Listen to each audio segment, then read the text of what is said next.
போறேன். அதுக்கு இருக்குல்ல ஒரு 50 மில்லி எண்ணெய் போட்டிருக்கேன். கொஞ்சம் நெய்யும் போட போறேன். லவங்கம் ஏலக்காய் எல்லாம் இதில் இருக்கு, அது போட்டிருக்கேன். எண்ணெய் சூடாயிடுச்சு. வெங்காயம் போட போறேன்.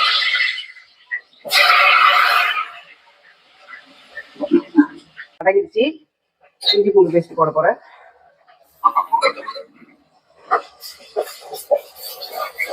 ஒரு தக்காளி வெட்டி வச்சிருக்கேன், ஒரு தக்காளி போட போறேன்.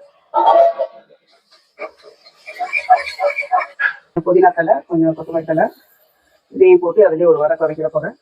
அதுக்கு உண்டான தண்ணி ஊற்றுறேன். தண்ணி அதுக்கு உண்டானது போட்டேன். கொஞ்சம் உப்பு, அதுக்கு உண்டான உப்பு போட்டேன். உப்பு சரியா இருக்கான்னு பார்த்துக்கலாம். புரியுது. அரிசி போட போறேன்.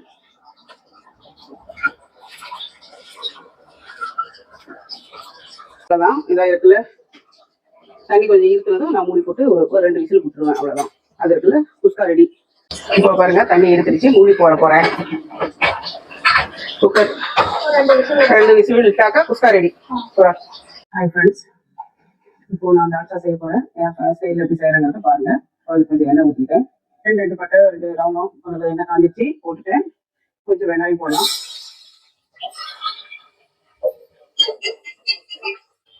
கொஞ்சமா இஞ்சி பூண்டு பேஸ்ட் போட போறேன். நாட்டாவுக்கு இஞ்சி பூண்டு பேஸ்ட் போடணும். 4 தக்காளி போட போறேன். நீங்க வட்டை அடிச்சு வச்சிருக்கேன். மிளகாத்தூள் 1 ஸ்பூன் போடுறேன். காரத்துக்கு தகுந்த மாதிரி அது ஒரு 1 ஸ்பூன் போட்டிருக்கேன். கத்திரிக்காய் வெட்டி வச்சிருக்கேன். கத்திரிக்காய் போடுறேன்.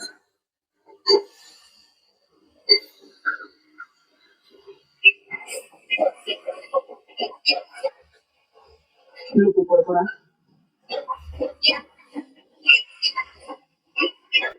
கொஞ்சமா தண்ணி போடுறேன்.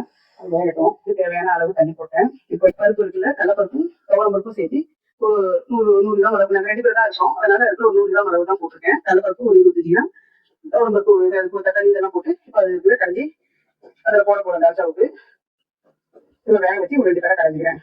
அந்த பருப்பு போட போறேன். கத்திரிக்காய் இருக்குல்ல, அது பாதி எடுத்து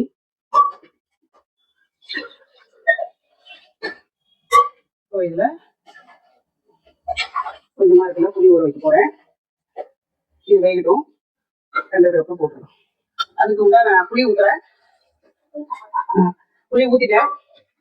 ஒரு கிலோ இது நல்லா இருக்குல்ல, கத்திரிக்காயும் வெந்துச்சு, புளியும் போட்டேன், எல்லாம் சரியா இருக்கு. இது நல்லா ஒரு கொதி கொதிச்சிடும். கொத்தமல்லி தலை போட்டு இறக்கிடுவேன்.